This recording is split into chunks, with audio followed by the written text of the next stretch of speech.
Good afternoon. My name is Gabor Lukacs. I'm the president of Air Passenger Rights. I would like to welcome you all to this afternoon session of passenger rights, especially in light of the Air Canada strike. This is going to be a question and answer session, as well as some, teaching, some discussion on what your rights you have as a passenger. Today, I am monitoring every station, everything by myself. I wasn't able to get a volunteer that quickly to help. There seems to be some way to add comments or from the audience, so you are welcome to use that. I'm also going to try to monitor the area below the video stream to see if there are comments there.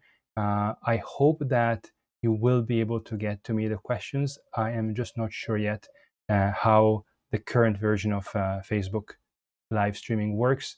I haven't been using it for a while. I would like to start with an important disclaimer. I am not a lawyer. I'm a mathematician by training. My PhD is in mathematics, not in law.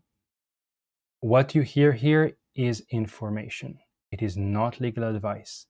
If you need legal advice, you have to speak to a lawyer. What you receive from me is information about how you can look up more information about your rights, what I know about your rights, what I believe may be valuable to you to look up in terms of what to do for next steps. I'm going to get to the point very shortly. I'm still just looking here. If someone could indicate somewhere that they can hear me, that there is audio, that would be just nice. I do see number of viewers, but I don't see any comments yet. So I just put a test in what is the comment zone. Okay, now I'm seeing posts from Chris Ann. Okay, excellent. Now I can see all the comments. Wonderful. Thank you. So I would like perhaps to begin with reminding everyone that we are a non-profit organization that is funded only by you. The website that we have came exclusively out of small donations received from passengers like yourself, and we don't accept government funding and surely not industry funding. So what you see here is your money, your work.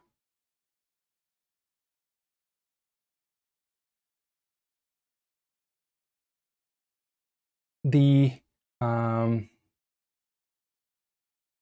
main topic I would like to tell you about today is what are your sources of rights and how those rights work. And once we work through those and some case law, I'm going to also, of course, answer questions. So hang tight. I'm going to get to you. I do see, I'm trying to monitor here also the comment section. It does take a bit of time for me to see the comments and to read them. So please be patient. It is quite an unusual situation to be doing it all by myself without some crew of helping me today. So there are three rights that you have, or three sources of rights that you have as a passenger whose flight has been cancelled in this situation. The first one is Canada's Air Passenger Protection Regulations, the APPR. It is far from being the best in the world, as the government wants you to believe, but it does provide you some rights, and we'll talk about what rights you have under that. The second one is the Montreal Convention, which is an international treaty that protects passengers traveling internationally, and that would include domestic segments of international itineraries. Like if you fly from Vancouver to Frankfurt via Toronto, your Vancouver-Toronto segment would fall under that category. And the third source of your rights is the European regulation, 261 of 2004 regulations, if you are fortunate enough to be flying from Europe to Canada back. Air Canada will have to obey those rules, and we will talk about what is owed there. I'm just seeing here now, Lizzie Rose mentioning that the flight attendants confirmed they will defy the government order. That is really an interesting new situation. I will have some comments on that too,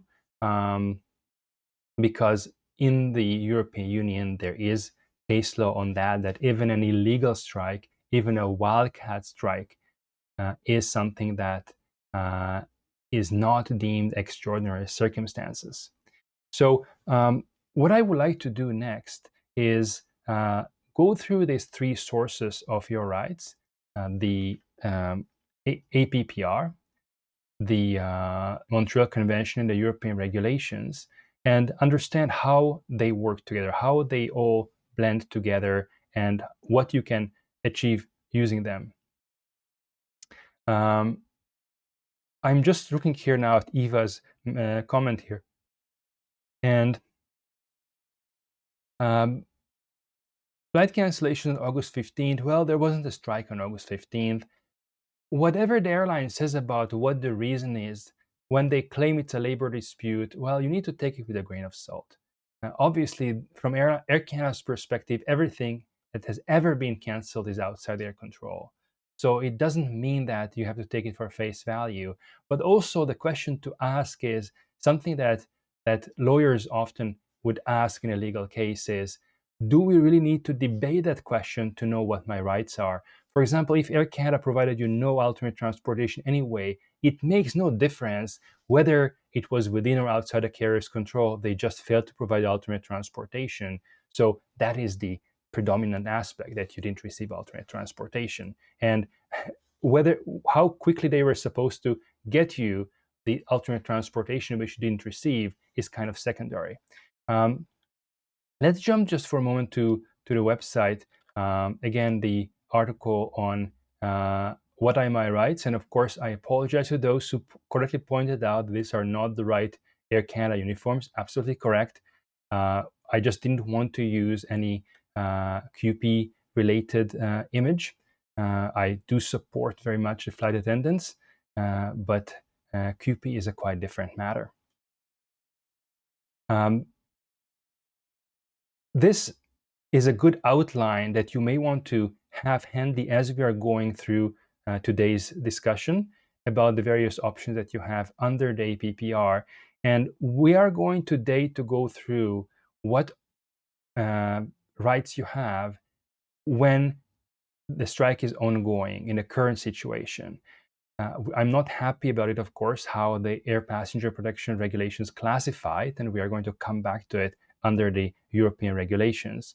But it is deemed to be something outside their control when it is happening currently as we see it, as possibly flight attendants defying the order to back to work order or to continue working. So, Stephanie, thank you very much for your kind comment. It's always a pleasure to have people like you listening. The website link I'm going to put right there. Thank you, Rose. Absolutely. Here's the link to the page where you have information that I'm looking at now about what your rights are currently. And just we have started from a different page. We've started from Support Us. This is also the page where if you're able to, you're welcome to make donations. If you are already have lots of expenses and you cannot afford it, that's fine. This is not a commercial service. We are here to help. So let's start with talking about the air passenger protection regulations and what rights they offer you, how it works. So I would like to take a minute and ask a question, a kind of quiz question. If you want to get the official text of the air passenger protection regulations, where would you be finding it? How would you find it? Maybe you can get me a link to it, put it in the chat. I'm watching the chat. And what website, how would you go about finding the official text of the air passenger protection regulations?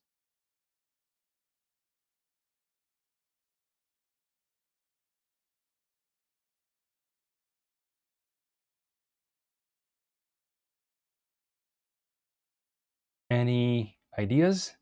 Any thoughts? Well, my favorite way of getting the air passenger protection regulations is going to CANLI, the Canadian Legal Institute's website. And I'm showing it right now. What I like about their website is that they also enable you to look at previous versions of the legislation and to highlight text. So, for example, if I would like to find something on next available flight, I can actually make a search and then look at right where those phrases appear. So, Aneta, no, the Canadian Transportation Agency is not a reliable source of information. They are cozy with the airlines. During the refund versus voucher saga, they have taken the airline's side. They have not been helping passengers. So, I would avoid the Canadian Transportation Agency altogether. Also, their website provides some kind of summary of what they believe, some bureaucrat believes to be the law.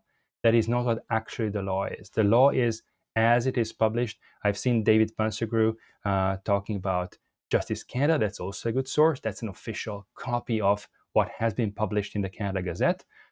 Yulia Loka, you are certainly correct. CANLI is the way to go. And we are now on CANLI, actually. So we mentioned earlier, and let's just go back for a moment to our website, that under section 10(1)J, a labor disruption is deemed to be outside the carrier's control. That is why we are looking at section 18 of the air transportation regulations for your rights, because it would be outside their control what is happening right now. For example, when the flight attendants are defying an order and they are holding out and staying on strike. So the first obligation here is to provide to the passenger, free of charge, a confirmed reservation for the next available flight that is operated by the original carrier, like Air Canada, or a carrier with which the original carrier has a commercial agreement, is traveling on any reasonable air route from the airport at which the passenger is located to the destination that is indicated on the passenger's original ticket, and departs within 48 hours of the departure time that is indicated on that ticket. This means that Air Canada's first obligation is to try to get your ticket on their own or partner airlines departing within 48 hours. If that is not possible, then they must add the passenger's choice. Either give you a refund for the unused portion, and it's full refund in the original form of payment, make no mistake, or provide alternate transportation free of charge. In the case of a large carrier, which is Air Canada, a confirmed reservation for a next available flight that is operated by any carrier. And any carrier is a very important phrase here. That is traveling on any reasonable air route from the airport at which the passenger is located, or any other airport that is within a reasonable distance of that airport, to the destination that is indicated on the passenger's original ticket. And if the departure is from an airport other than the one at which the passenger is located, transportation to that airport. So, for example, if you are in Frankfurt and there is a flight from Munich, just not that far, they may have to book you from Munich if that's the fastest way to get you home, and also pay you or transport you between Frankfurt and Munich. There are two important words here, at least to my mind. One is next available, and the other is the word any carrier. Any carrier is the way of the law to say this means competitors as well. How can we be sure of that? Well, whenever a regulation like the APPR are being published, they also come with a regulatory impact analysis statement. That is a statement by the government or by the Canadian Transportation Agency that makes the regulations, that explains what they're hoping to accomplish by it. The regulatory impact analysis is not legally binding in the sense that it's not the law itself, but it can often be used to understand what the intent was, and in this case, what the intent of any carrier was. So I'm looking first at, I'm going to put the link in the chat. I'm looking now at the Canada Gazette, the 2019 version of the APPR, the original version. And I'm going to now make a search for the word competi. And here we go. For delays or cancellations outside the carrier's control. If the carrier's next available flight would not depart within 48 hours, large carriers will have to rebook the passengers on another competing air carrier, including those departing a nearby airport. This is the 2019 regulatory impact statement for the APPR. So I searched quickly, but this is the regulatory impact analysis statement for the original 2019 APPR. There was also a 2022 amendment to the air passenger protection regulations. And let's look at what the regulatory impact analysis statement there had to say on competi. And again, I'm looking for competi. So it again clarifies that if they cannot provide the passenger with confirmed reservation on a flight leaving 48 hours of the departure time on the passenger's original ticket, the carrier will have at the passenger's choice provide a refund or rebook the passenger on the next available flight. And here comes the rub. The large carriers will have to rebook passengers on the next available flight of any carrier, including competitors. So whenever Air Canada is telling you, oh, it's not our policy to rebook you on Wesjet or Air Transat, we cannot do it, we don't have authorization, they are breaking the law if they cannot rebook you on a flight that leaves within 48 hours of the original departure time. They are deceiving you possibly about your rights if they are just telling you that you have to take one of their flights and you cannot be rebooked on competitors. And they are just disobeying the law in the most blatant way if they are refusing to rebook you on a competitor if they cannot find you a flight on their own. So Yulia is asking here, what if they rebook but after 48 hours? The answer is simple. Say that Air Canada offers you a flight that departs within 60 hours from your original departure time, but Wesjet has a flight that departs only 36 hours from your original departure time. Since Air Canada cannot meet the 48-hour requirement, and Wesjet has an earlier flight, the next available flight in that case is Wesjet flight, because Air Canada cannot rebook you within 48 hours, and then they have to go to the next available flight on any carrier, even competitors. So in that case, Air Canada has to rebook you on a Wesjet flight, and if they offer you something else, that rebooking is invalid. It does not meet the legal requirements of the air passenger protection regulations. It is no different than them just refusing to rebook you. They are thumbing their nose at the law, at the legal requirements, and you can act simply as if they just did not rebook you. I would, in that case, buy that Wesjet ticket and then send the bill to Air Canada. Air Canada cannot avoid the obligation to rebook you on the next available flight and instead offer you a flight a week later. And they cannot save that money to put you on the next available flight. Next available flight is a very strong wording, is a clear wording. If they have a flight a week later, but Wesjet has a flight in 2 days, the next available flight is on Wesjet, not on Air Canada. Just by offering you a flight on Air Canada a week later or 4 days later does not discharge Air Canada's obligation to put you on the next available flight.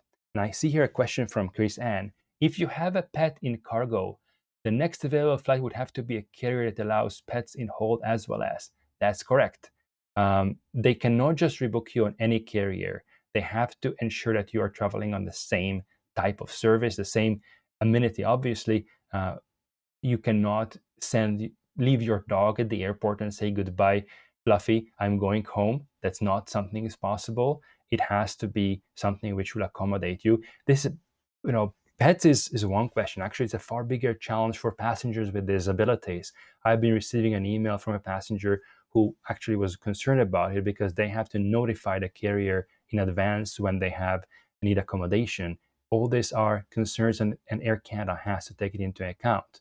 But just because Air Canada is breaking the law, don't let it dissuade you from exercising your rights.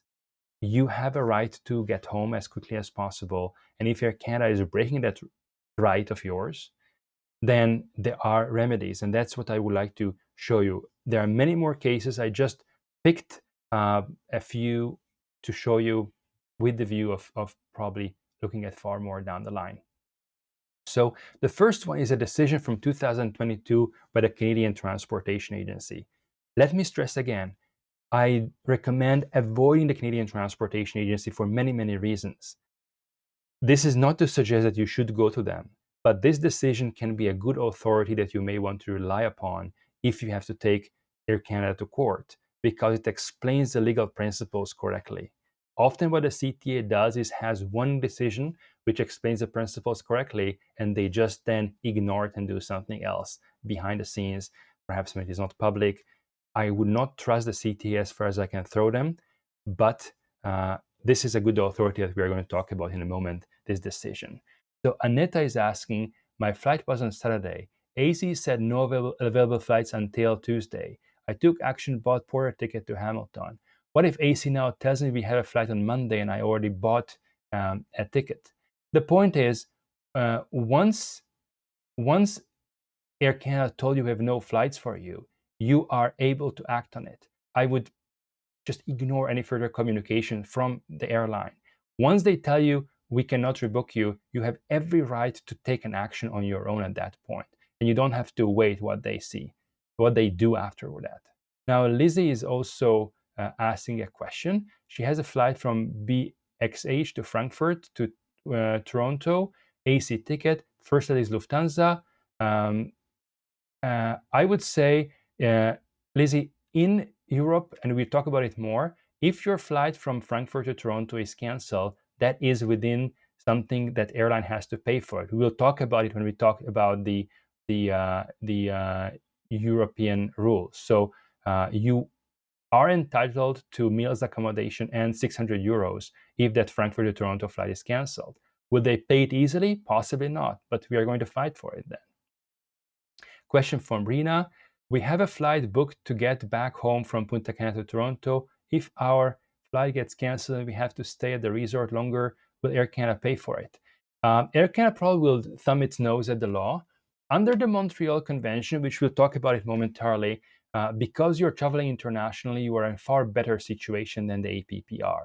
So just to be clear, maybe I should be clear about it. Under the Air Passenger Protection Regulations itself, there is no meal or accommodation owed in this situation when a strike is ongoing. This is one of the major loopholes on the APPR that we have been advocating about and protesting it, but the government has failed to act on it. In Europe, just as Lisa's example shows, in Europe, meals, accommodation, and lump sum compensation is owed. In every such situation, I would first incur expenses and then look at Air Canada afterwards under the Montreal Convention to recover the expenses. We'll talk about it in a moment. So the Montreal Convention is one of the things we'll talk after the APPR. I'm going to answer Yulia Loka's question, then I would like to finish talking about the APPR, then we talk about the Montreal Convention.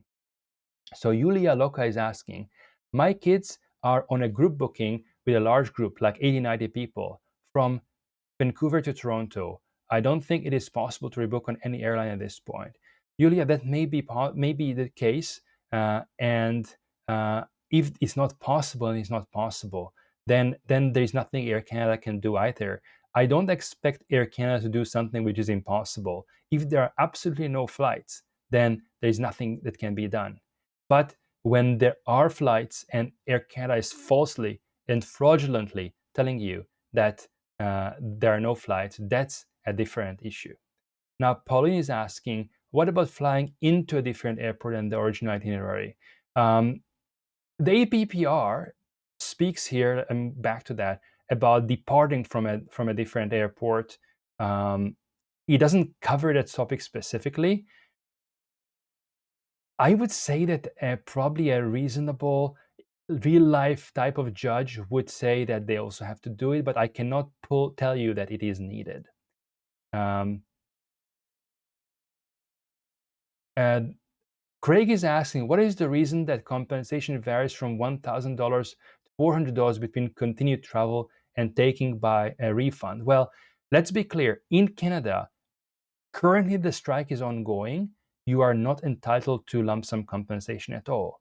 But if it was a preemptive cancellation, then the reason for that difference in the amount is Section 19. So in Section 19, subsection 1 deals with a situation when you take an onward transportation, and that would be 19.1a for Air Canada. And Section 19 sub 2a deals with situations when you actually take a refund. So the answer is simply, this is how the law is written. Miriam, I'm going to answer your question, but then I would like to actually move back to talking about case law and then come back to the questions, if that's possible. You are currently stuck in Frankfurt and need to head back to Toronto. Your incoming flight is canceled per Air Canada, and your flight is still showing to be on time. Based on this information, Air Canada flight should be canceled as well. I already got a screenshot of the Air Canada app and flight over showing the inbound flight has been canceled. With that, would it be best to wait until the beginning of check-in to process to make a new reservation, or should I proceed with the reservation right away and seek reimbursement later? Miriam, you're asking a very good question.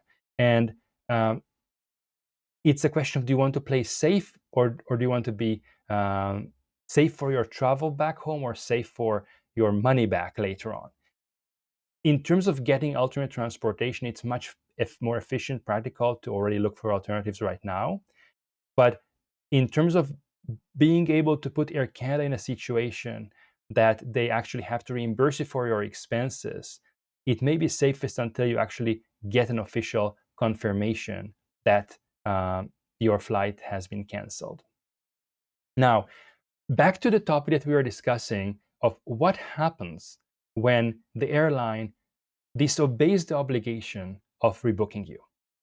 We were looking at this decision from 2022. This was a bit the older original version of the APPR, so the section numbers don't quite align, but you will find at the bottom of the decision here, if you scroll down, the exact wording of what the regulations were reading in those days. But the principles are the same.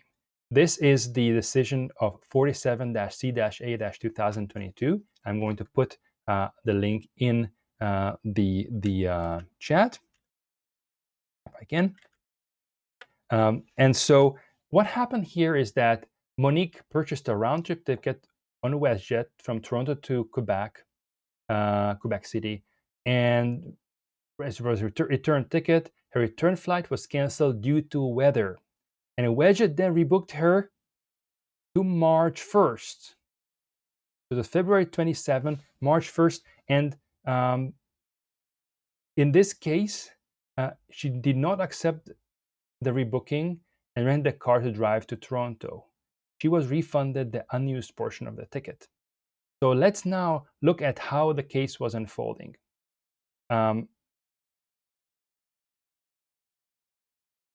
First, they correctly identify the 48-hour window for Wesjet. So Wesjet had to provide Monique here with an alternate transportation departing within 48 hours of the original departure time. Now,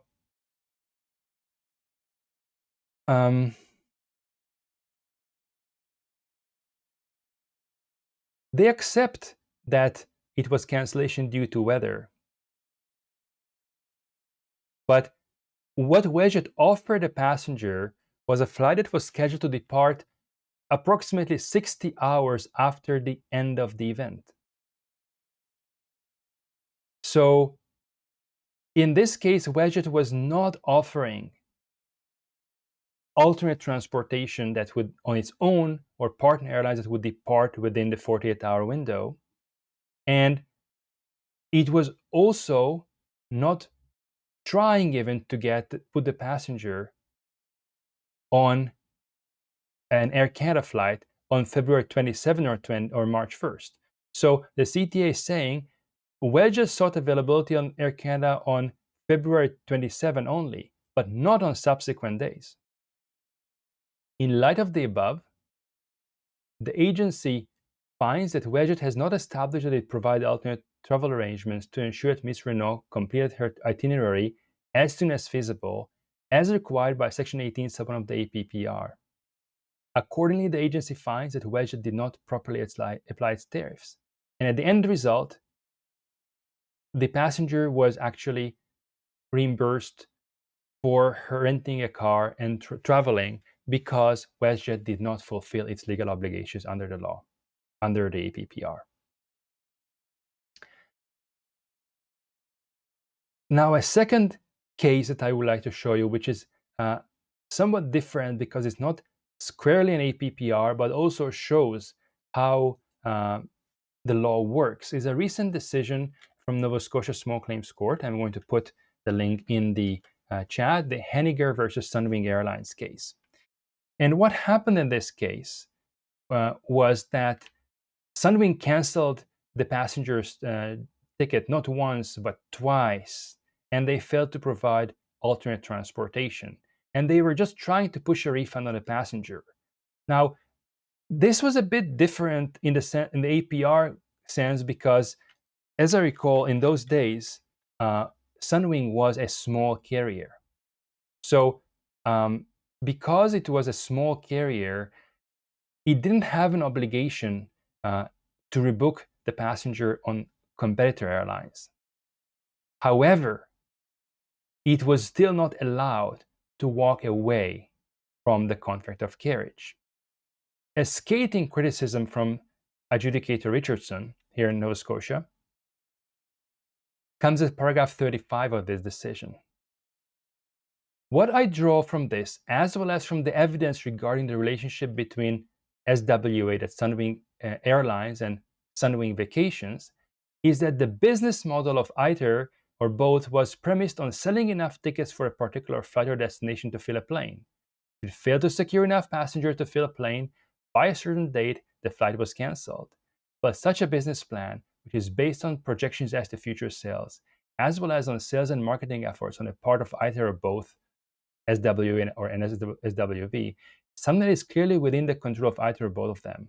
There was no evidence to show that either or both took all measures that could reasonably be required to avoid damage, or that it was impossible for them to take such measures. And this, we're going to talk in a moment about Montreal Convention. This is the principles of the Montreal Convention, of which the adjudicator is invoking here. The best that could be said was that the defendant thought it would be too expensive to fulfill its obligation to the claimant to find an alternate flight at no additional cost to him. That is exactly what Air Canada is doing now in many cases. But the fact that a contract proves more expensive than contracting party thought it would be does not excuse that party from performance. A bad deal is still a deal. I absolutely love it. I would like to really make a big sign and hang it behind me, because that's really what the problem with airlines. They often make bad deals and they try to walk away from it. So this is just two examples of how the law works, how an airline can be held liable, accountable when they fail to provide alternate transportation to passengers whose flight is canceled. I will now jump to answer two previous questions, and then we will probably continue with the Montreal Convention. So Andrea is asking, our travel is scheduled for 8:45 tomorrow morning that's from Vancouver to Ottawa. I need to get to Ottawa ASAP as an immediate family member is scheduled for May. My condolences and my sympathies, Andrea. Outside of what you're advising here, which is so helpful, by the way, do you have any recommendation for those flying under the circumstances of a dying family member? I just would like to be clear, I'm providing information here, not advice. I'm not sure what else I can suggest. Getting from Vancouver to Ottawa is a challenge. I would consider perhaps driving if that's at all possible or practical. I'm heartbroken to read about this, and I don't have any other suggestions. I can completely understand how stressed you are.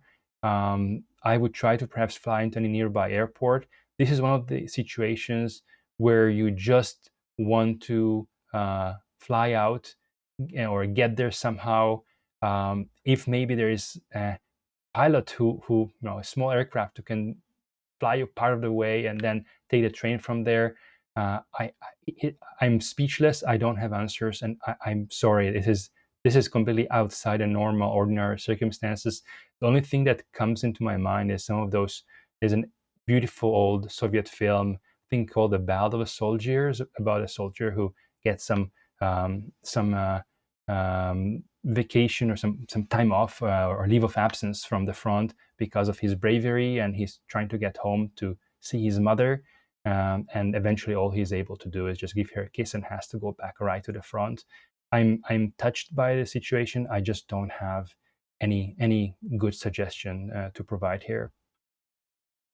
I wish I could do more. Eva is also asking, was August 15 considered before the strike? I would say yes. That would be preemptive cancellation, Eva. And of course, Air Canada will argue the opposite. This type of situations may have to very well be duked out in court, unfortunately. Janice is asking, is there a list of which carriers are small and which are large? Also, is there a list of carriers who are their partners? Janice, all the major carriers that you know, like Air Canada, Wesjet, Porter, Flair, they are all large. Small carriers would be tiny things like typical bush pilots type of situations. I believe the CTA may have some list. How accurate it is or how reliable it is a different question. With respect to partner airlines, I wouldn't even bother with that because Air Canada's obligation is to rebook you on any carrier. Let's just go back again here. It's the wording here is any operated by any carrier. So there's no point in diving into that in this situation because typically they just tell you we have nothing.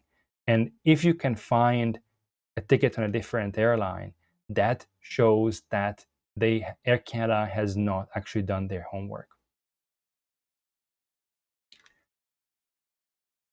I would like to jump now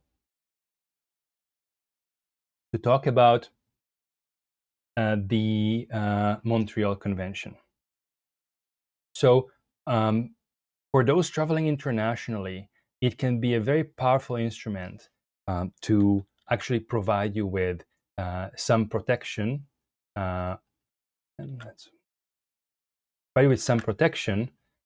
When you are actually stranded abroad. So let me ask you first a question. If you need a copy of the Montreal Convention, where would you find it? Where is it? What is the Montreal Convention? How can you possibly find it? People love citing it, and it's important that you know that you have the right to cite it. But it is also important that you know where actually you can find it. So if somebody challenges you, show me the Montreal Convention, where would you be looking for it? We already know it would be CanLII. Let's take it for granted. But within CanLII, where would you be finding that? Which legislation it is part of? We discussed it many times in our group. So this is a bit of a quiz, and I'm going to maybe give you 20 seconds to see some responses.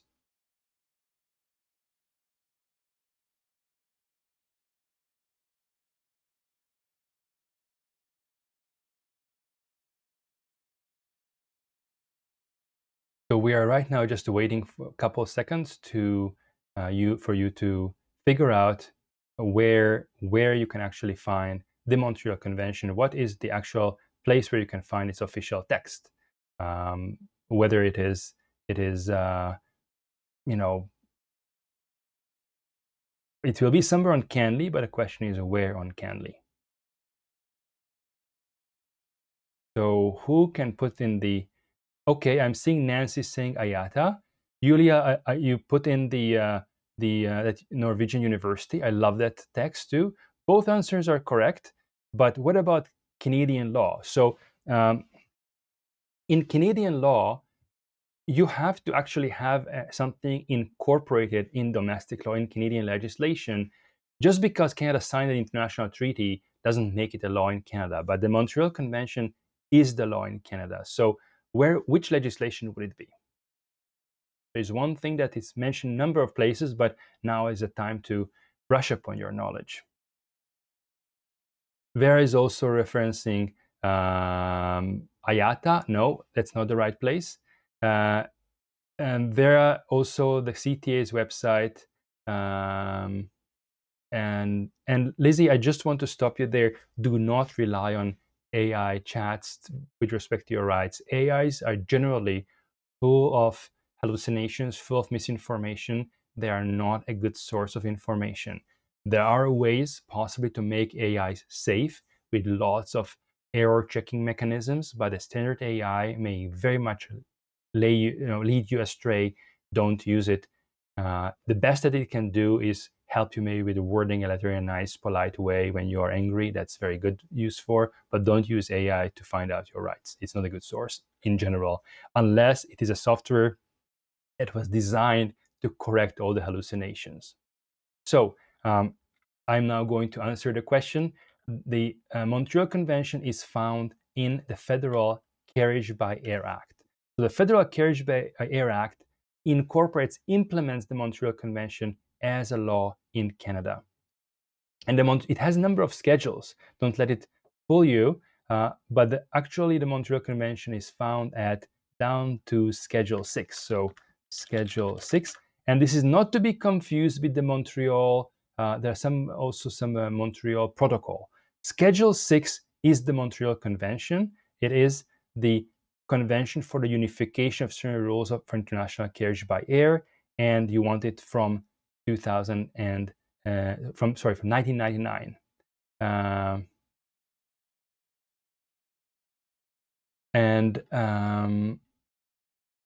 The Montreal Convention has an important provision, which is Article 19, that has been very helpful to passengers in this situation. So Article 19 provides that on delay, the carrier is liable for damage occasioned by delay in the carriage of air passengers, baggage, or cargo. Nevertheless, the air carrier shall not be liable for damage occasioned by delay if it proves that its servants and agents took all measures that could reasonably be required to avoid the damage, or that it was impossible for them to take such measures. So the point here is all measures that could reasonably be required. This is the same wording that the Nova Scotia adjudicator was using here. Same principles. Air Canada cannot be expected to create a flight out of thin air, but when there are flights on other airlines, it cannot simply walk away from the obligation to rebook passengers on those flights. That is the importance of the Montreal Convention.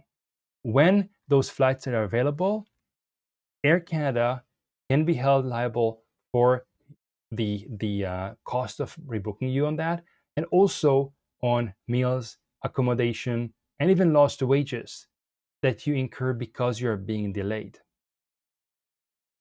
The point is that Air Canada does have reasonable measures here.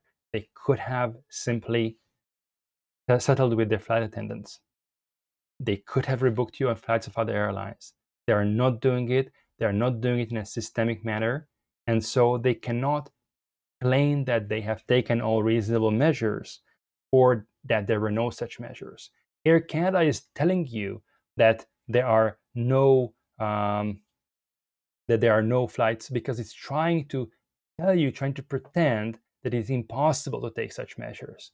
The best proof that Air Canada is not telling you the truth, and there are flights available, is to go, for example, to Google Flights or any other resource and booking yourself a flight if they refuse to rebook you. And this, let me be clear, the Montreal Convention applies to international travel. So if you travel on an international itinerary, on most international itineraries to be precise.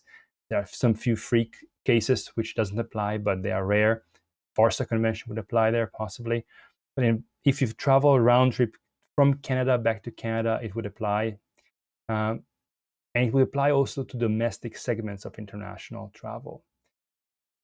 So under the Montreal Convention, you can still recover meals, accommodation, lost wages, and of course, alternate transportation costs, in addition to any rights you may have under the APPR. The APPR is the floor, not the ceiling. The Montreal Convention provides you additional rights on top of what you are owed under the APPR. I'm going to jump to some cases that are relevant under the Montreal Convention, but let me also answer meanwhile some questions. So Lindsay Landry is saying, I wish the website or people were available to start rebooking people. I wish that too, Lindsay. The problem is Air Canada has been, as far as I can see from where I am, not telling passengers the truth and creating passengers the false illusion, the false impression that there are no other flights available, that everything is booked, which is not always the case. Now, Miriam is saying, for those losing work hours and or wages and incurring additional costs, parking incurred because of a delay or flight cancellation, on which base should a claim be submitted? Well, Miriam, there are several things here. If Air Canada is following the law, then with respect to APPR, then Montreal Convention could possibly be a ground if you're traveling internationally, but not if you're traveling domestically. If Air Canada is refusing to rebook you or doesn't rebook you in accordance with the law, then it's a breach of contract type of situation. They broke the law, they broke their promise to you, and you incur damages as a result. And they are doing it not just to one passenger, they're doing it systematically to many passengers. So it's really gets into the range of possibly kind of fraudulent conduct on their part as well. That's something worth raising. Then the ground would be possibly breach of contract, breach of the APPR, breach of the duty to act in good faith, possibly fraud or misrepresentation. When you sue every possible ground that can be reasonable. One of them may stick. That's how the legal profession works. You raise every possible ground that you can have, reasonable ones, not vexatious ones, just reasonable grounds, and then some things will stick. Lindsay is saying, good question. I will have 1 week of additional pet boarding as a result. I assume this is not recoverable as domestic flight. Lindsay, unfortunately, it may not be recoverable unless you can prove that Air Canada breached some obligation that that they should have done something. Pauline is saying Google Flights is inaccurate. Pauline, I've seen occasionally those cases, but the reports I've seen is that they point you in a good direction. Google Flights points you in a good direction, that you can go to the airline's website and then find yourself something there. Carlos is asking, thank you for all the information you have provided throughout this event. We are due to fly back from Greece in 8 days. Let's hope that this gets resolved. Well, let's hope then. Vera is asking about a class action. I suspect there will be. I cannot make promises. It's not something I'm doing. I'm not a lawyer. So I'm not one doing the class action. Let's now go back to see what happens under the Montreal Convention in such situations when the airline is not rebooking the passenger properly or there are some issues with rebooking. So I'm going to start with a case from the British Columbia Civil Resolutions Tribunal. They have been doing some really great job at just enforcing passengers' rights in a kind of classic, standard way, kind of common law, contract law style. I'm quite happy with generally the work that they have been doing. They're not perfect, but they are trying hard to be good, which is a great thing these days. The summary here is also very good. The passenger here had tickets to fly from Aruba to Vancouver with stops in Charlotte and Toronto. Air Canada had the final leg from Toronto to Vancouver. There was a snowstorm in Toronto, so it's outside the carrier's control. They rebooked the applicants on new flights from Aruba to Vancouver with stops in Chicago and Seattle.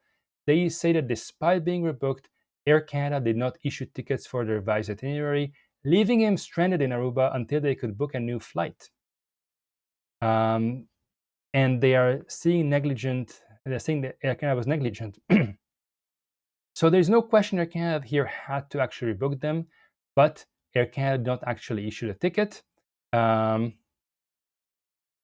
in a small claims court, they are analyzing first the APPR aspects. This was clearly outside the carrier's control because it was a rain.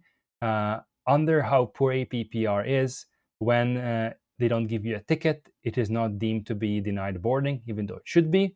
But the main thing on the negligence, they are coming down, the adjudicator is coming down very heavily on the passenger side, because they're saying that Air Canada owed the applicants a duty of care. I find Air Canada's failure to issue tickets was a breach of its duty of care. As a result of being unable to fly to Vancouver, the applicants sustained a loss by paying for accommodation, food, and transportation while stranded in Aruba. And then they go to talk about the Montreal Convention, and under the Montreal Convention, the passengers are awarded some of the expenses that were caused by this event. They are not awarded expenses that were not caused by the actual event. So again, the adjudicator was doing just the classical job of a judge, and being fair to both sides, not giving an inch to the passenger which they are not owed, going the full mile when they are owed something. It's a very nice decision showing how justice is being done. They received damages from the time when the revised itinerary was set to begin, and they had receipts for hotel, food, and transportation, and so on. That's one of the cases that comes to mind. A second case that comes to mind is the case. It's again from BC Civil Resolutions Tribunal. I keep telling you they're doing a great job. I'm putting the link here of Mugridge versus Wesjet, and that was a case where Mugridge missed a flight connection, and then eventually Dr. Mugridge booked herself on a flight of a different airline. And Wesjet was saying, well, she's not owed anything but a refund of the unused ticket and $400 perhaps in compensation, even that's not clear. So let's see now what the adjudicator says here. The key finding here is, and I'm going to paragraph 30, Wesjet argues that Dr. Mugridge is not entitled to damages because she incurred her alternate flight expense before it failed to offer her alternate travel arrangement itself. It says it only entitled to a refund, and but here's what the adjudicator says. Section 17 sub 2, which is similar to what we see in 18, applies where the carrier offers alternate arrangements in accordance with Section 17 sub 1, and those arrangements don't accommodate the passenger's travel needs. Here, as I found above, Wesjet did not offer Dr. Mugridge alternate travel arrangements at all. If it had, she had refused them in favor of her own self-booked arrangements, then she would only have been entitled to a refund and so on. So this is a very strong case on what happens when the airline does not offer any alternate transportation at all. This does not deal with a situation when they would offer you an alternate transportation outside a 48-hour window, but that was addressed already by the CTA in 2022 decision when they offered an alternate transportation only 60 hours later outside of 48 hours. So that case from the CTA we discussed earlier, the 47 CA 2022, plus this case from BC, they provide a very strong indication of what you can do, what you're entitled to when the airline does not comply with its obligation under the APPR or obligation to rebook you. Now, let me answer again some questions.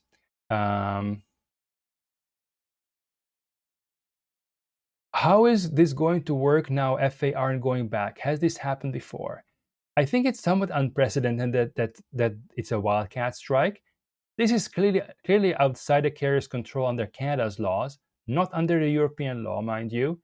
And Air Canada still has an obligation to rebook passengers on competitor airline. Let's not forget, the law is clear. That obligation to rebook passengers on next available flight on any carrier, including competitors, has not stopped just because the flight attendants are on strike. Let me also jump back to Miriam's question. Because of the strike, I will start working later than expected. Can that be claimed to Air Canada? Miriam, if you're traveling internationally, possibly yes. That's something that I've seen cases like that for lost wages under the Montreal Convention. I think it's the Zikovski versus Air France. You know what? Why don't you see how I find a case live? So I remember, let's go to Canley, and I think it was the Zikovski case. So Zikovski, it was Zikovski versus Air France, and it's unfortunately in French if you don't speak French, but it is still a good case. So Miriam, here's just a case in reply to you. I'm going to put it in the reply.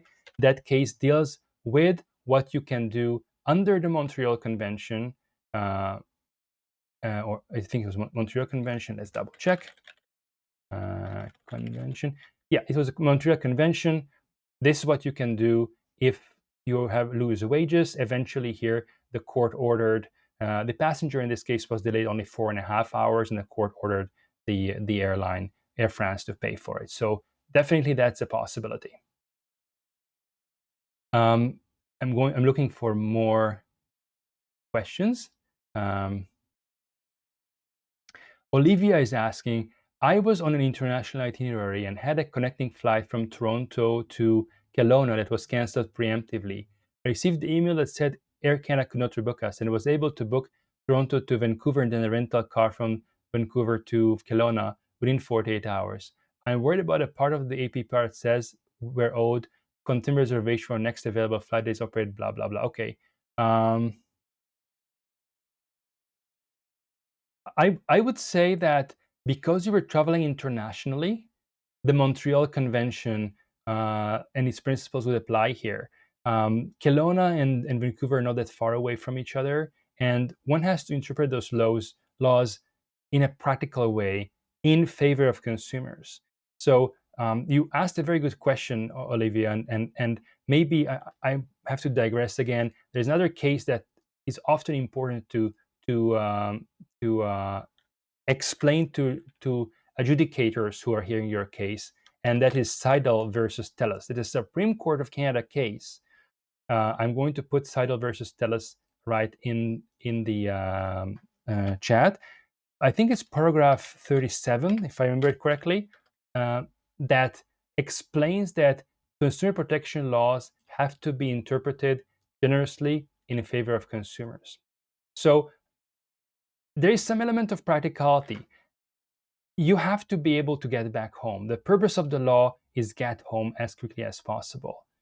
It's not like you went to a completely different province 1,000 kilometers away. It was reasonably close, and the airline could have done something about it.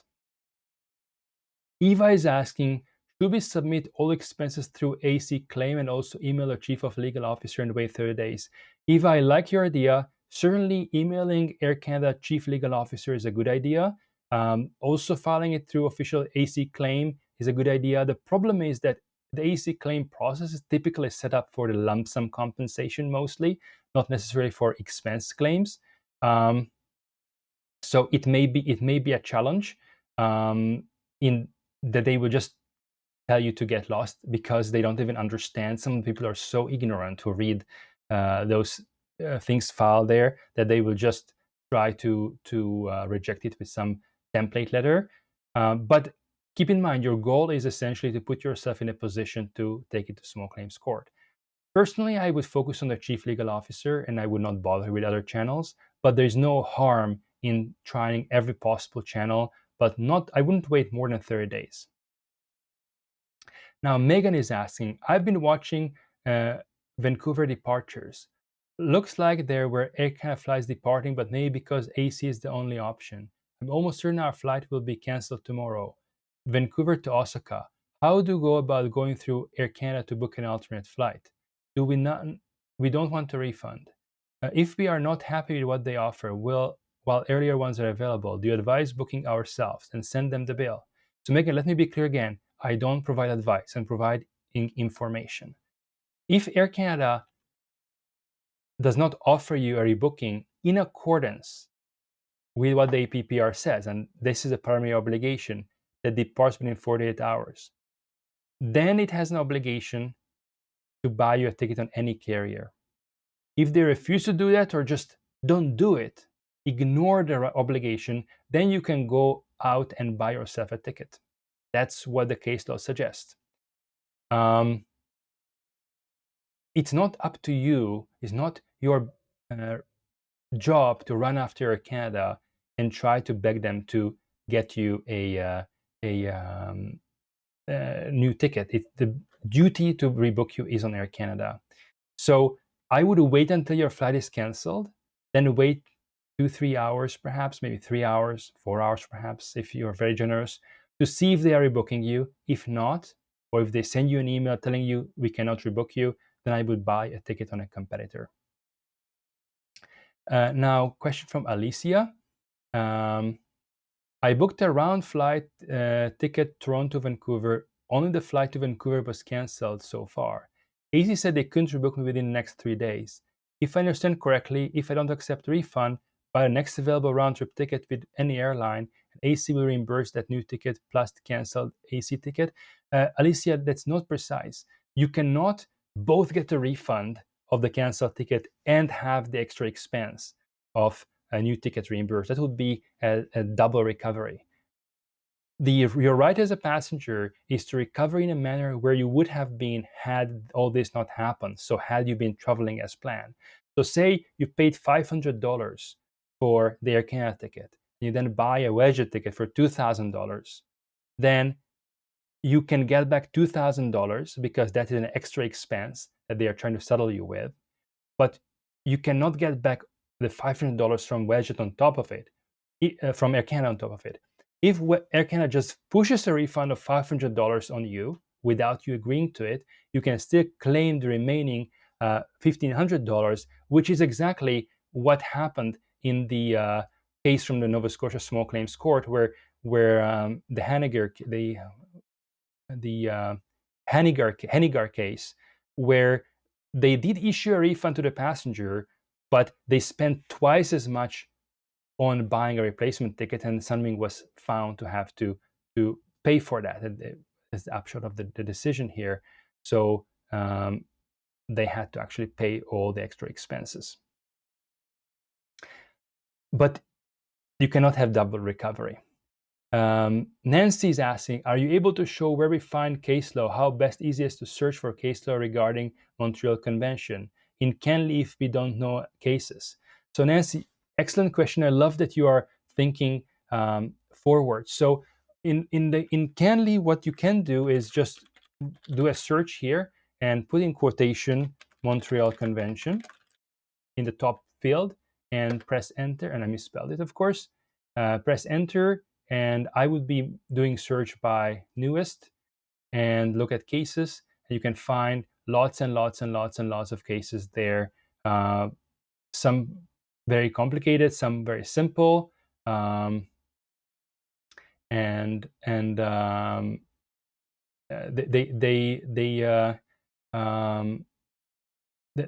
are lots of them. I also recommend that you search in French. If you speak French, or you can use Google Translate to get an idea of what it is. There are lots of good cases from Quebec Small Claims Court that can be helpful. Rhonda is asking, am I correct to say that if I book a refundable ticket as a backup plan now, then I will not be able to send AC the bill if AC was in fact cancelled? Rhonda, you're asking a very important question, and to be perfectly honest, I don't have an answer for you. I don't know how a judge is going to look at that. A judge may say that it's refundable. I mean, the practical approach would be, look, Air Canada was owing you an alternate transportation, didn't provide it, you were actually mitigating damages by booking it in advance, and you would not have needed that mitigation of damages had Air Canada done what it's required to do. It's just a bit risky. I cannot tell you based on the case law I've seen that yes, I'm sure it is going to fly. I just don't know. Linda is asking a good question, and welcome to the show today. Even if you are late, I won't be charging you an APPR compensation. That's okay. What happens if you booked your flight using points? So it doesn't really matter how you booked your ticket. That's section 2, subsection 1, which is relevant there, because it says, I'm talking about the APPR now, back to the APPR. The carrier operating a flight is liable to passengers with respect to the obligations set out in section 7 to 22 and 24, or if they are more favorable to those passengers, the obligations on the same matter that are set out in the applicable tariff. So it is the operating carrier that has to deal with the issue, not the travel agent, not Expedia, not Cheapo Air, it is the operating carrier, which is Air Canada. Your rights are the same. Now let me look at Nicole. Hi, flight home from Venice, Montreal, Toronto, London. Cancelled on Sunday. Only option is to fly tomorrow. Air Canada flew us Venice to at Rome yesterday, then Toronto. I wait to cancel the Detroit Toronto flight and rent a car that is faster drive home. There is some case law on renting a car which it was reimbursed, but I mean, if it is just from Toronto, it kind of makes sense probably. I'm not sure what I'm probably in this case. It would be reimbursable, especially because you can pull Montreal Convention. It would be a tricky thing in the sense that you need to be clear that you are claiming things under the Montreal Convention. But since you are flying from Europe, you also have rights under the European regulations, which we're going to get just very shortly into that. So you can recover meals, accommodation, and 600 euros per passenger because you're flying from Europe. Now, Lisa is asking, at this stage, you can only request to reimburse for the one-way flight that was canceled. I would purchase a one-way ticket, not a round-trip ticket for now, and deal with the flight home when it comes. Yes, I very much agree with Lisa. That's a good summary of what I would say. Thank you, Lisa, for a concise explanation. Still on the issue of what happens when they don't provide you alternate transportation and so on, I just want to mention this case by Region Laundry from our own group, and I hope I'm not butchering your name. I do apologize if I do, but he's from our Facebook group, so round of applause because he won $15,000 against Air Canada. I'm going to paste here the article about it, and if the bloody Facebook would allow me, but I'm going to just I replaced the periods with spaces, so it should work. I don't have online the decision in the laundry case, but it's very interesting. And if you would like, I'm going to try to post it later. And I understand that Air Canada is appealing this decision, and they're going to have a hearing probably in September, just at the right time, as flight attendants are still possibly on strike, or at least many people are affected by it. So Air Canada could not have picked a better time to appeal the case. I'm looking at Erin. If my flight to Toronto for Tuesday, August 19 is cancelled, will my return flight home on the 23rd also be affected? I bought a bus ticket set to leave tomorrow as I have to be there on the 19th. Erin, if you fly out there and your flight is cancelled, Air Canada should still fly you back on your original ticket, although you may run into nonsense problems, just administrative problems that they don't know that they're supposed to still put you on that flight. But if your flight by some miracle does operate on the 19th and you actually didn't use that flight to go out, then your return flight will also be canceled. Just be aware. be aware of that. I'm seeing a message from Anderson Santos, who says, I just joined now, so sorry if it has been asked. First of all, okay, my flight has been canceled yesterday, and no alternatives are provided on their website. I can't find any other flights within the next 48 hours to Brazil from Toronto. Do I have to take a refund? If not, would Air Canada be obligated to also change the date of my return flight 2 weeks later? So Anderson, there is no obligation for changing your return date. Whatever flight is available, next available flight, they have to rebook you on. So if you can find a flight 3 or 4 days from now, if it is a next available flight, I would just buy it and then make them pay for it later. I'm seeing here a question. How do we file a claim? Who do we email? I would just be emailing Air Canada's Chief Legal Officer. Lizzie, if you can please put in the email address in the chat. I would, if you're in a province where they have, most provinces, they have a recognized agent. We also have information about whom to serve under featured in the group. If you click on featured, one of the articles there is addresses for service. That's another place where you can send your claim. Just don't be dissuaded by things, just by those technical difficulties they are trying to create for you to pursue your rights. Now, Ronald is asking, our flight is scheduled to leave Vancouver to Tokyo in 24 hours. It is unlikely that this flight will is operating. Does AC have to provide a certain amount of notice of cancellation? No, they only have to provide notice when it's actually canceled, for sure. Angela is asking, is the 600 euro in addition to the refund from AC flight, the EU citizens traveling from WC, that's Valencia or Venice? I'm not sure. WC is Valencia, I think. Or no, it's Venice. Sorry, Venice, Frankfurt, Toronto. 600 euros from the European Union is on top of any reimbursement for out-of-pocket expenses. What you cannot do is you cannot get both 600 euros under EU law and $1,000 under the APPR. That would be double dipping. But certainly 600 euros is just for your inconvenience, and it's owed to you. And momentarily we are going to talk about the European rules. Just bear with me there. I'm looking now at Alan's question. Thank you, Angela. Yes, Venice. I remember I've flown there long ago when I was going to a conference, so I remember the abbreviation. Now, Alan is asking, what if Air Canada rebooked my canceled flight and is at a much later date as my original departure date? Do Air Canada obligated to rebook me an earlier flight if available? And the answer is yes. Air Canada has an obligation to rebook you as in accordance with Section 18 of the APPR. Let me show Section 18 again, just to make sure that we are all on the same page. So Section 18, here we go. This is the obligation. So they have to put you on the next available flight, not later flights. And if they cannot rebook you on a flight that departs within 48 hours on their own network, then they have to buy you a ticket on a competitor, any carrier. I would not accept, I would simply tell them that this does not meet the APPR's obligations. They don't have an obligation, however, to change your return flight dates. That's not in the APPR.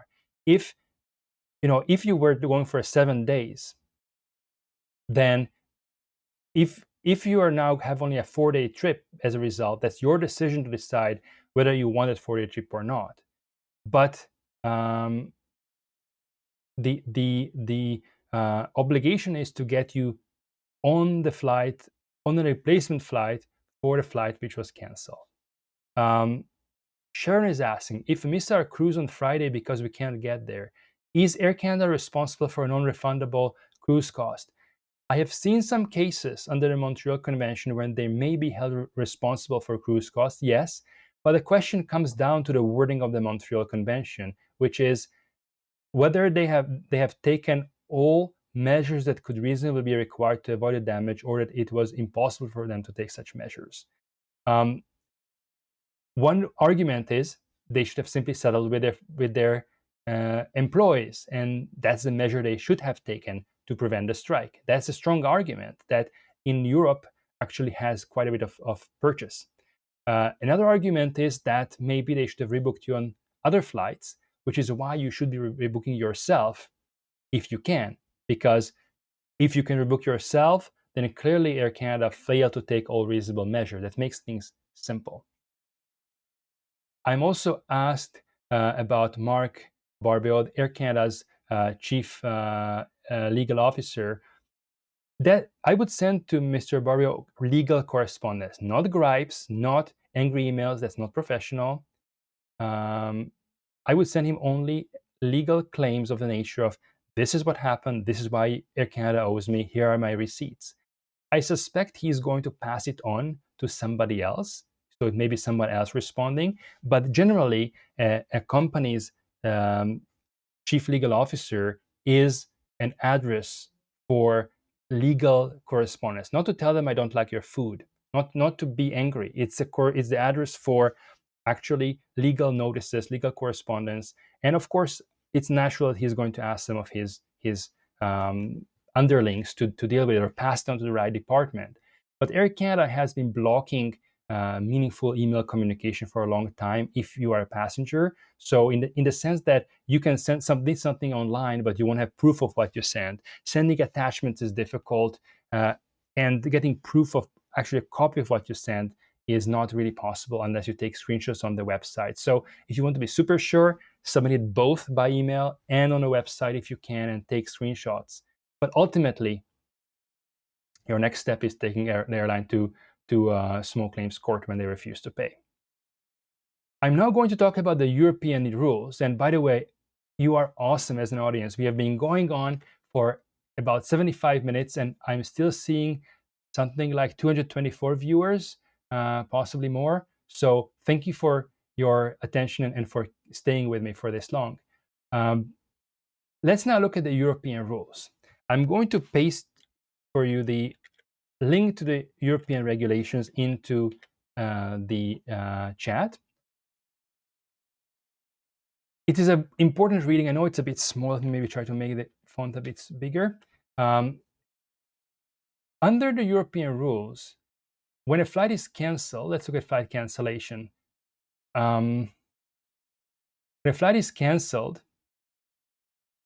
the airline has to provide compensation as per Article 7 and assistance and rebooking as per Articles 8 and 9. Let's focus on what that means, and let's also clarify what the exceptions are in Europe. So an operating carrier shall not be obliged to pay compensation in accordance with Article 7 if it can prove that the cancellation is caused by extraordinary circumstances which could not have been avoided even if all reasonable measures had been taken. We are going to talk momentarily about what extraordinary measures mean in Europe, because it means something very different and very reasonable than what in Canada it means.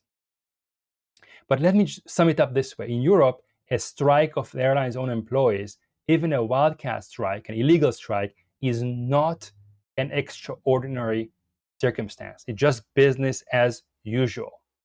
That is how different the European rules are from Canada. This is why you are suffering today as passengers, because the government did not implement similar language in the APPR. Because in Europe, even if you have extraordinary circumstances, you are still entitled to meals and accommodation. That's assistance. And the only thing that may be affected, even in the case of, say, a volcanic eruption, is just no lump sum compensation. So let's have a quick review of the European rules. I know that it is less interest to you, but I know that for many of you it's a concern. And don't run away, because after it, we are also going to talk a little bit about what you can do to enforce your claims in practical terms, small claims court, and so on. I'm going to have a few words about that after the European rules. So there is still something to discuss after this. Under the European rules, Article 7 provides the lump sum compensation rules. It's up to 600 euros for long flights. And we are talking about itinerary, just how far you are traveling, not simply what segment is being canceled. Also, the European rules apply to travel starting from Europe, and it applies also to the domestic segments of those itineraries. So say you fly Valencia to Rome, Venice to Rome, to Toronto, to Kelowna. The Toronto-Kelowna segment is still covered by the European regulations because you started your trip from Europe. Air Canada won't like it, but this is what the law is. Now,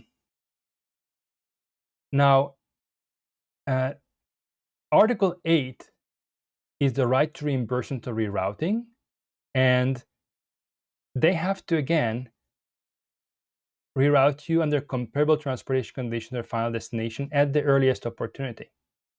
This is similar to the APPR, but right to care is always owed in the European Union. Meals, hotels, telecommunications, they're all owed under the European rules. Even if it was something like a volcanic eruption or an act of terrorism, it's still owed. That is how much better European rules are compared to the Canadian counterparts. What I would like to focus on, because that's probably of most interest to you, is about what this means is extraordinary circumstances provision. So extraordinary circumstances in Europe means that they don't have to pay you lump sum compensation, but still have to provide you meals accommodation in extraordinary circumstances. But a strike is not extraordinary. Let's look at that. Before I mention that, let me be clear. The European regulations apply to Air Canada travel when you start your travel from Europe. That would be Article 3. So if 3, I think, yes. If you are a passenger departing from an airport located on your territory of member state, that's all. If you travel from Europe, if that's where you start your travel, your direction, say you're flying back on a return ticket to Canada, that would apply. So now, again, let's talk about what is the meaning, because a lot of judicial ink has been spilled on the meaning of extraordinary circumstances within the meaning of the European regulation. So let's see some of the case law. The first decision I'm sharing with you, and it's maybe a bit too big, is a decision in the case of CS versus Eurowing, and I'm going to put the link in here. The interesting part was that it was airline staff who went on strike, and they were on a solidarity strike, actually. So in the case of a solidarity strike, the top European court ruled that such a strike is not extraordinary circumstances within the meaning of the European rules. Another case, which is of also interest, is a decision from a British appellate court, which I'm again posting the decision here. This was CAA, the UK Civil Aviation Authority, against Ryanair. Now, you can just see here that unlike our lapdog, the Canadian Transportation Agency, the UK Civil Aviation Authority is doing its job and was holding Ryanair accountable for breaking the law. The issue here was whether a strike action by employees of the airline was extraordinary circumstances by Lord Justice Newey, and that's an appellate court. I believe it was actually already an appeal from the Court of Justice. So it was, I believe it's already a very high, I'm not sure if it's a top UK court, I cannot determine it right away based on looking at it, but it's certainly, when you say Lord Justice, it's probably a very, very high level justice. Whether it's Supreme Court of the UK or not, it's homework to find out. It's an appellate court, for sure. So the conclusion is, the upshot is that, in my view, the judge was right to reject Ryanair's contention that the flight cancellation at issue were caused by extraordinary circumstances in his impressive judgment. The strike from which the cancellation arose, relating as they did to employment conditions of employees of Ryanair, did not constitute extraordinary circumstances, whether or not the aims of the strike were reasonable or achievable, and notwithstanding the involvement of trade unions. There you have it. A third case, which is already in our materials on our website and back to our website now, is a decision, again from the European Court of Justice. That's the case of Krusman and others versus TUI Fly. It's a I think a German-based company, travel company, and airline. In this case, the issue was an illegal strike, a Wildcat Strike. And again, the court confirmed that it was a spontaneous strike of them calling in sick. It is still not covered by the notion of extraordinary circumstances. Now, I mentioned earlier the Canadian LABDO, the Canadian Transportation Agency, and I would like to caution you again from taking your cases there. Just recently, CBC's Go Public covered that. Air travel complaints backlog could soar to 126,000 complaints by 2028. They already have an 87,000 complaint strong backlog, and they are not your friends. They are cozy with the airlines. They are bending backwards to rule in the airlines' favor. They are not finding airlines when they need to, when they actually break the law. They are unfortunately a captured regulator. There's lack of transparency. The article explains a lot about that, and I must take the moment to thank Erica Johnson and Anna Komnenik from CBC Go Public for doggedly covering all the problems of the Canadian Transportation Agency, including lack of transparency, including attempts to silence and intimidate people to talk about their complaints when they actually spoke about it in the group or in public. So big thank you to Erica and Anna. But the Canadian Transportation Agency is not a forum where you want to take your complaint. Small claims court is the way to go, and small claims court is where you can find an impartial judge, adjudicator to hear your case. You will have to learn your province's rules of procedure. Some provinces have more information than others about it, but all provinces have some form of small claims court. And let me mention again, in British Columbia, they have the British Columbia Civil Resolutions Tribunal, which is great in general, not perfect. Sometimes they don't get things right, but what I can tell you is that in all cases I've seen from the BC Civil Resolutions Tribunal, I've seen a great desire, a great intent to get it right. Sometimes they err, sometimes they don't get it right, but they certainly have a good intentions. And now I'm going to put back my picture, and I'm going to jump to answering some questions, because this is pretty much the length of presentation I had prepared. But now, of course, it's high time to look at questions. I'm sorry if I missed you earlier. So Mike, I'm recording this. Hopefully it's going to work. Hopefully it's going to be available. And feel free to email me if you don't see this up on YouTube at least in a day or two. You're welcome to email me just about it to remind me about it. I'm hoping to do it faster. And for maybe 30 days, it may even be available right here in the Facebook Live for a while. But I'm hoping to share it on another forum as well.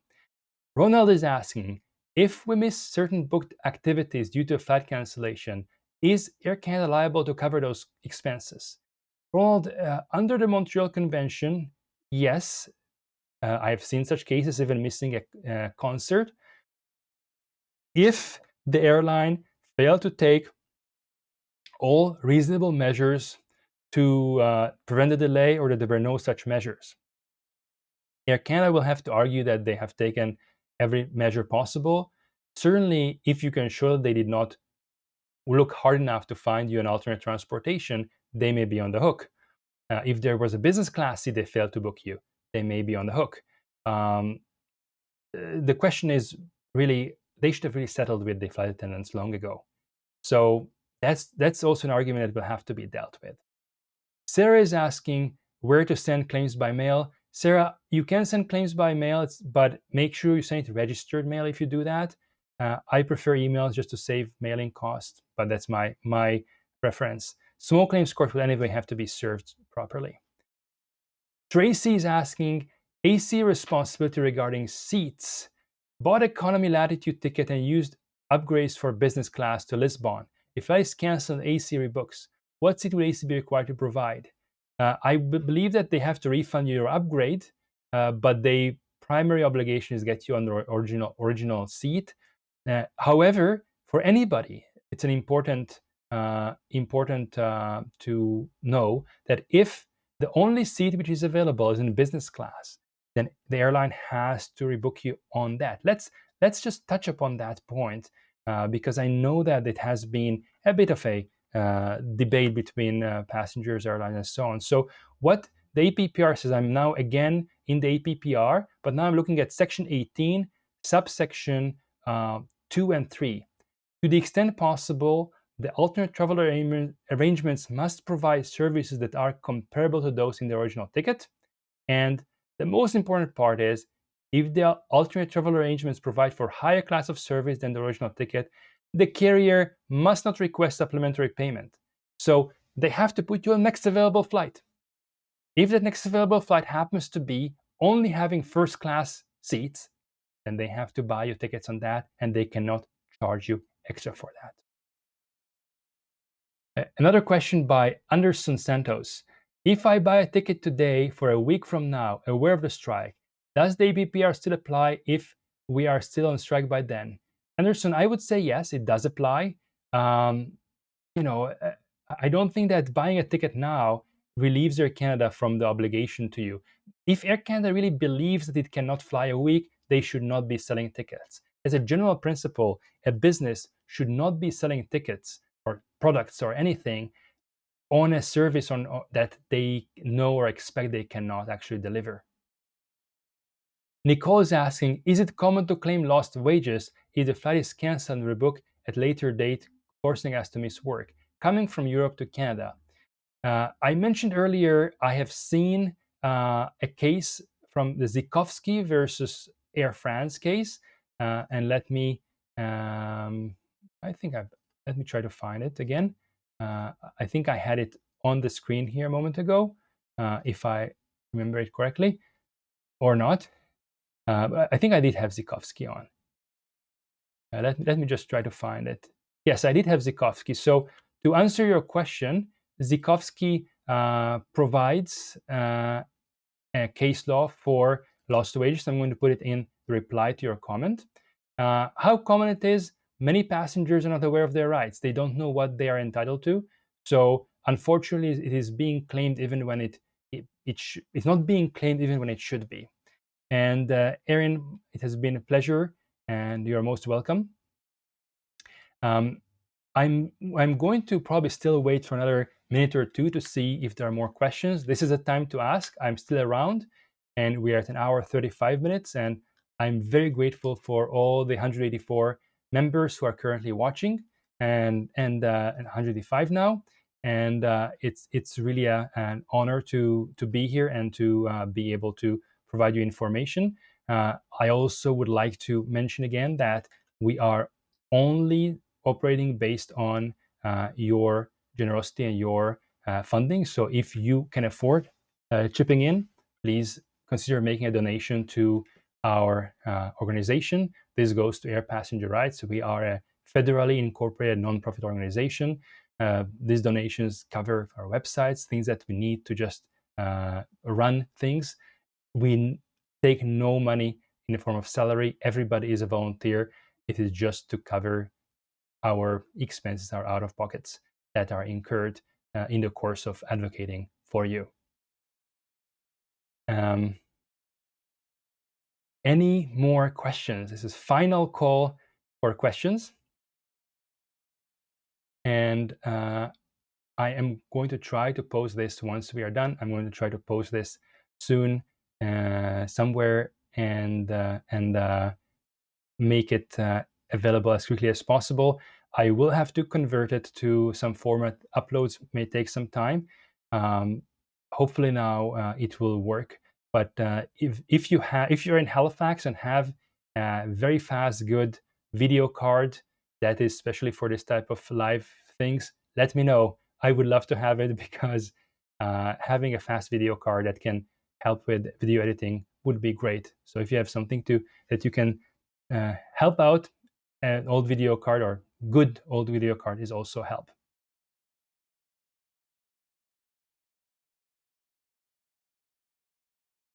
And folks, thank you very much. It sounds like there are no more questions. So, oh, Lizzie is asking a question, of course. And David has a good comment. So let's do that. Lizzie is asking, if I fly from BXH to Frankfurt and then Air Canada cancels Frankfurt to Toronto, do I claim UK 261 or EU 261? Lizzie, since you will be flying from the UK and then from Europe, I would say it's probably both. They say the same thing, essentially. I don't think it makes a difference, but I would probably claim both just to make, but technically probably it's UK 261 because you are starting from the UK. David is saying to mention that right now we are past the point of preemptive cancellation. So the distinction between preemptive cancellation and reactive cancellation is, are there workers available to operate a strike? Currently there are not, so this is a reactive cancellation. Sharon is asking, our flights are booked for a Thursday. The only alternative arrangement that we can figure not to miss our Friday cruise, not to miss our Friday cruise, I need to find it, is to start driving to Bangor on Tuesday to catch a flight to Miami on Thursday. What happens if we're driving and our Thursday flight ends up not being canceled? Can we demand a refund and not rebook on AC? Sharon, unfortunately, I completely understand your situation, but if your flight does end up operating, then you may have serious trouble, with getting a refund and even having your return ticket possibly canceled if you don't fly out on the ticket on the first segment, on the outbound segment. So I'm not sure what to suggest, but I don't have a good idea for you. Mike, I like your comment, and I like you suggesting that we should lobby for an inquiry. The problem is that the government will try to offload the problem to the Canadian Transportation Agency, which is known to be cozy with the airlines, and it will just be the government's mouthpiece. What we would need and what should happen is another inquiry by the Transport Committee of the House of Commons into what Air Canada was doing. It has to be a parliamentarian to have a hope of actually getting some impartiality here. There's also a question from Ashley. My flight is supposed to be on August 26th. If a closer I get, I lose the opportunity to cancel the hotel and other things we booked. If the flight does not go ahead, am I able to claim the cost as well? Ashley, costs like this may be claimed under the Montreal Convention if there is liability under the Montreal Convention. We discussed under the Montreal Convention that the airline has there a way to avoid liability if all measures that could reasonably be required to avoid the damage have been taken, or it was impossible for them to make such measures. So the question is whether Air Canada forcing this strike and not settling with its flight attendants was really a failure to take all reasonable measures, and also whether they have failed to rebook you on a later flight on their own as they were required to do so on competitor airlines. I know there's a lag between when I speak and your questions, so I'm going to give maybe another minute if there are any more questions, but I'm kind of inclined now to move toward wrapping things up. And hopefully we can have another such session in the not too distant future. Oh, more questions here. Well, Patel is asking, we are scheduled to leave on August 18 and cannot get hold of Air Canada representative. What should we do? Wait and see or rebook an alternate airline? So Petal, first, wait until your flight is canceled. Then give Air Canada a couple hours of chance to do the right thing and rebook you. Then document your attempts if you try to phone Air Canada and they don't answer. Document your attempt to reach Air Canada and that you're not able to do so. And then go ahead and buy yourself a ticket. The burden is on Air Canada. They have the duty to rebook you. You don't have to run after Air Canada. So I think that's the answer. Another 30 seconds before I'm concluding things, unless there are more questions. And again, thank you very much for being with me for this long. Although I cannot beat Fidel Castro's 4-hour speech, at least we have been here for an hour and 42 minutes, and that's very, very nice. And I'm very, very grateful for you for staying this long. And we are still 150 viewers at this time. So I am very, very grateful for your support and your attention. And perhaps I should say one thing for closing. This is happening because the government's inaction on the passenger rights file. Make sure that you pick up the phone and request a face-to-face meeting with your federal member of parliament to give them an earful, to tell them you want European passenger rights, you want your passenger rights to be enforced meaningfully and strictly. They are your elected representatives. You are their bosses. MPs are great people, but ultimately you are paying their wages. They are there to serve you. If you go to an MP and tell them, I have this problem, they have to listen to you. Some MPs are wonderful and will listen without any problem. Some MPs need to hear from many, many passengers before they actually understand that there is a big problem here. I have been very fortunate to have worked with great members of parliament across Canada who care about this issue. So make sure to persuade, convert members of parliament in your riding to actually understand this is a very important issue. Linda is asking, 1 month from now, we are flying United Airlines by Air Canada. Will United Airlines be affected by Air Canada strike? Absolutely not. Nothing to do with it. Don't worry, Linda. I think on that note, reminding you about the importance of getting in touch with your federal member of parliament. I want to thank you for your attention. And that's it for today's episode of Air Passenger Rights. Let's see how things fold out, and we will see when we will have another one. Thank you for your attention.